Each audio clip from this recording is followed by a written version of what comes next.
Right now, you're being asked to trust with your heart, not with your mind. You're being guided to let go of any control, fear, set plans, or expectations about the situation that you're in right now.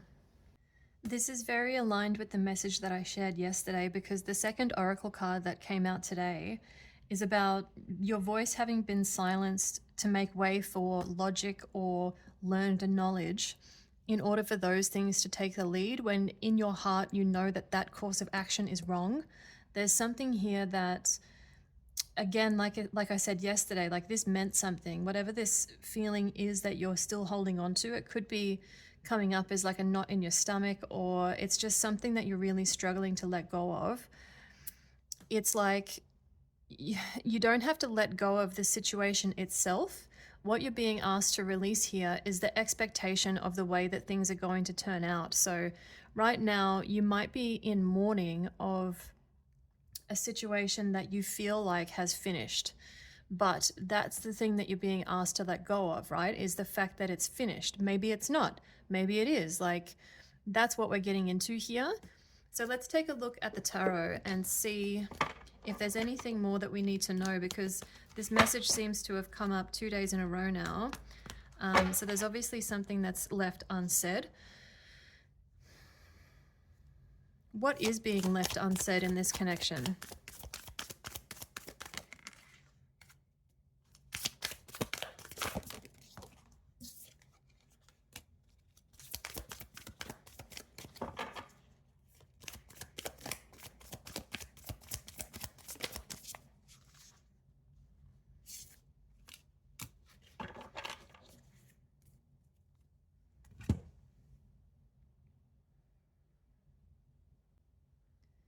What I'm getting here is that somebody in this connection is holding on to the wrong thing.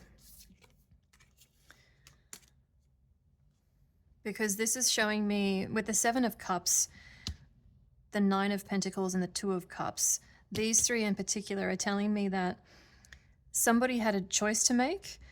They thought that the path of independence was going to lead them to a life of luxury. It was going to lead them to the feeling of having everything, of being completely calm, of being self-sufficient.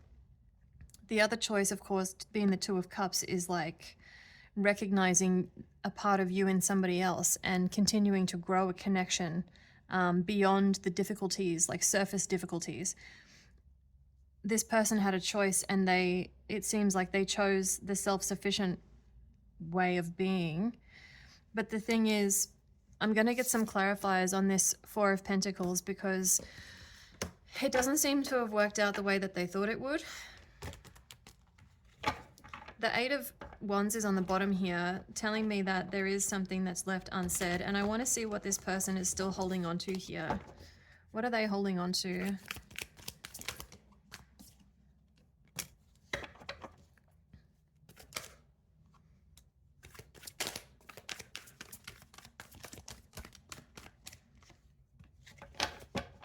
What I'm getting is that this person isn't used to having to address their feelings.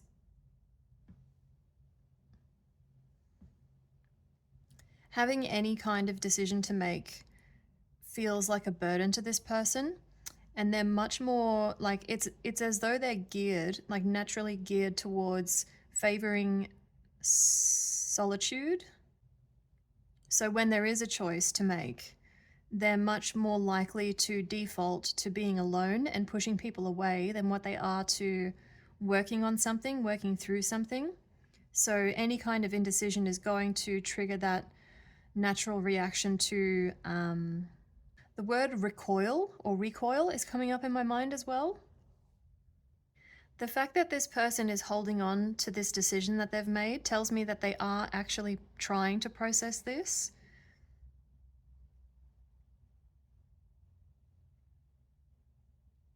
The fact of the matter is, yes, they might naturally default to dealing with things on their own, and however unhealthy that may be from another person's perspective, it seems to be what works for this person. So they are actually working through some things in this time that they're spending alone.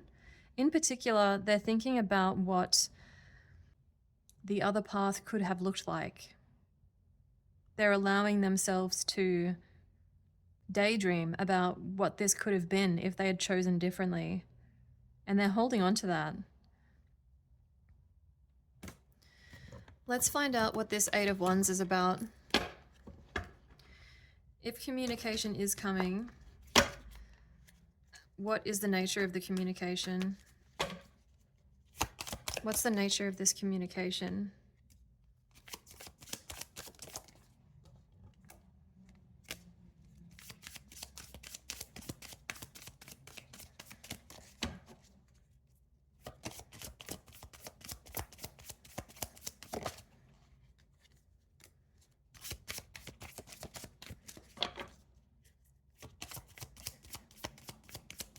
The number 21 could be significant because the oracle card that we started with was a number 21. There's the Eight of Wands again. Three of Pentacles. I don't like this. They are in a really controlling energy. Got Temperance on the bottom here.